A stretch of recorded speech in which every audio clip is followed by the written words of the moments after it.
Hai teman-teman, ketemu lagi dengan saya Apoteker Ana. Nah teman-teman, apa kabar semuanya? Semoga semuanya dalam keadaan sehat ya. Oke teman-teman, kali ini saya mau langsung aja nih. Pasti yang mau dibahas, saya mau membahas tentang osteoartritis. Nah, osteoartritis ini apa? Jadi kalau di dalam bahasa awam ya teman-teman ya, atau istilah awamnya ya, osteoartritis ini dianggapnya sebagai pengapuran sendi. Kayak gitu. Nah, pengertiannya apa? Jadi pengertiannya dari osteoartritis ini adalah peradangan kronis yang terjadi pada sendi akibat kerusakan dari tulang rawan. Jadi kalau sendi ini ya teman-teman ya. Nah, kayak gini ya. Ini ada terjadi kerusakan nih. Kayak gitu. Sehingga menyebabkan apa? Menyebabkan terjadinya nyeri, kemudian ada juga yang akhirnya membengkak, seperti itu kurang lebihnya ya. Oke, kita mulai bahas ya. Siapa aja sih sebenarnya yang akan terkena osteoartritis ini? Umumnya osteoartritis ini ditemui oleh wanita. Oh, ditemui oleh wanita, ditemui pada wanita. Ditemui pada wanita dan biasanya wanita tersebut telah mengalami yang namanya menopause. Kayak gitu. Tetapi sebenarnya bisa saja ini terjadi pada usia berapapun dan pada siapapun, baik itu wanita maupun pada pria. Selain itu, bisa juga terkena kepada orang-orang yang memang pernah mengalami operasi. Jadi bisa juga nih teman-teman. Selain itu apalagi? Oke, aku mulai bahas. Selain itu adalah orang-orang yang melakukan aktivitas fisik pekerjaan yang menyebabkan sendinya ini tertekan terus-menerus. Misalnya dia menggunakan sepatu hak tinggi atau angkat beban berlebihan. Kemudian juga bisa pada orang-orang yang memang memiliki riwayat osteoartritis di keluarganya.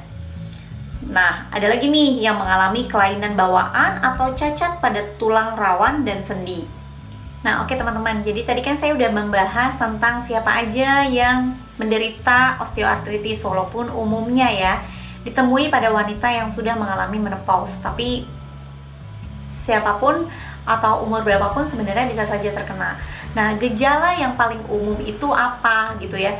Jadi memang orang-orang ini ada yang mengalami gejala ringan sampai sedang ya teman-teman ya. Bahkan ada yang sampai mengganggu aktivitasnya hingga mereka sulit sekali untuk beraktivitas. Nah, gejalanya apa sih? Gejalanya itu yaitu nyeri pada persendian yang umumnya dirasakan selama beraktivitas atau setelah beraktivitas. Setelah itu juga sendinya kayak terasa kaku, umumnya terasa biasanya sih di pagi hari dan akan pulih sendiri ya nanti dalam jangka waktu 30 menit atau ketika sedang tidak aktif dalam melakukan kegiatan. Kemudian sendinya terasa lebih lunak saat diberikan tekanan. Sendinya kehilangan sifat fleksibilitasnya yang membuatnya menjadi lebih kaku dan sulit untuk digerakkan. Terus bisa juga kayak timbul bunyi klik kayak gitu loh, atau retakan ketika sendinya ditekuk nih atau digerakkan.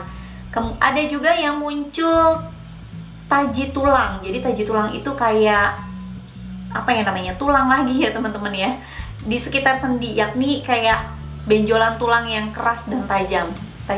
Taji tulang itu. Terus kemudian pembengkakan di sekitar sendi dan otot di sekitar sendinya ini ada juga yang melemah.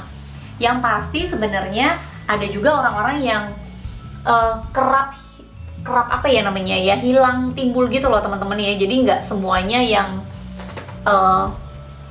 terus-terus merasakan si gejala ini juga. Tapi ya memang ada beberapa yang tadi saya infoin bahwa gejalanya terus-menerus sampai mengganggu aktivitasnya.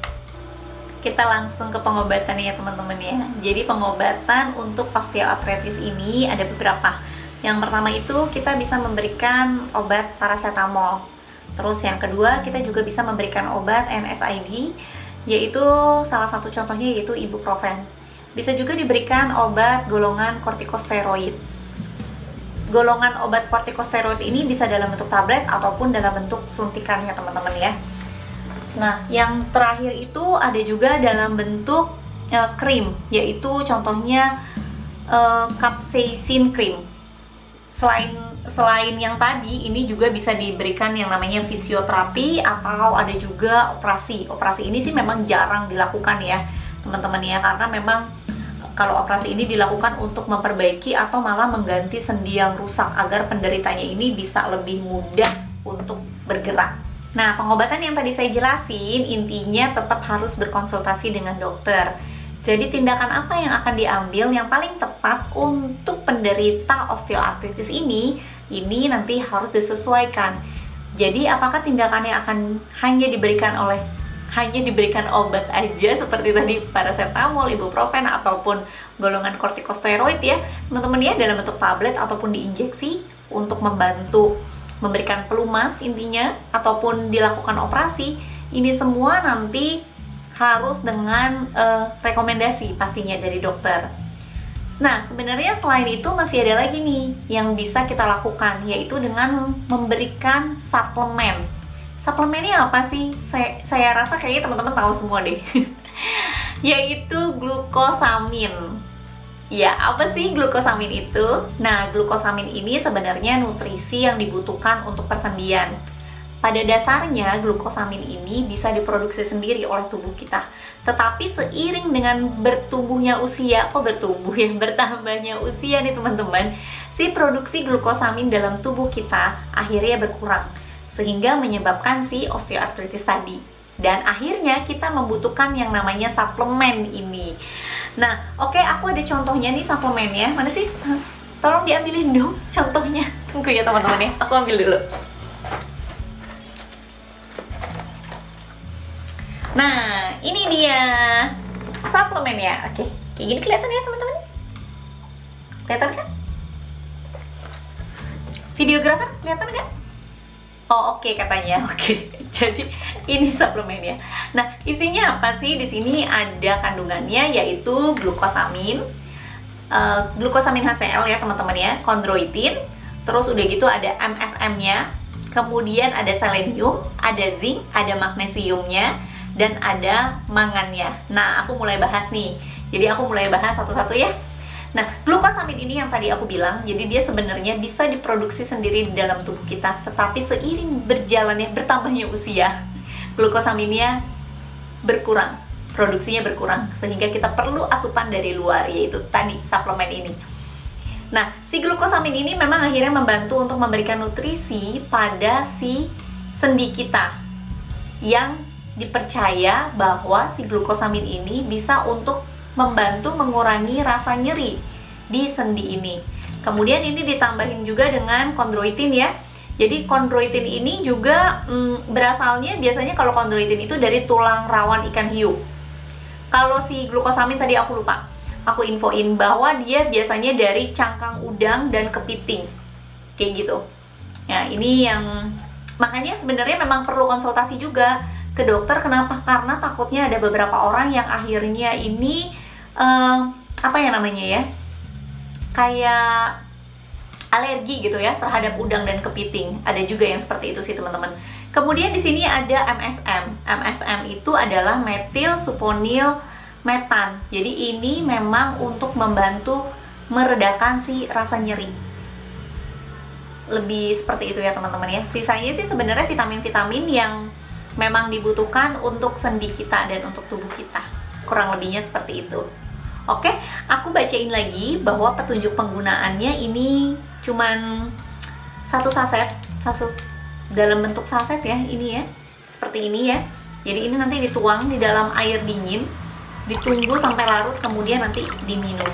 Wah, paling enak banget ini diminumnya, kebalik dalam kondisi dingin gitu. Nah, ini dikonsumsinya cukup 1 saset per hari. Dan bentuknya itu bubuk sehingga memudahkan untuk dikonsumsi, karena ada beberapa orang yang sulit untuk menelan tablet. Makanya si GCM Forte ini dibentuknya dalam bentuk yang bubuk ya, dan rasanya ini enak. Jadi rasa nanas gitu teman-teman. Oke, kita lari ke peringatan dan perhatiannya ya teman-teman ya. Nah, peringatan dan perhatiannya ini mengandung pemanis buatan aspartam.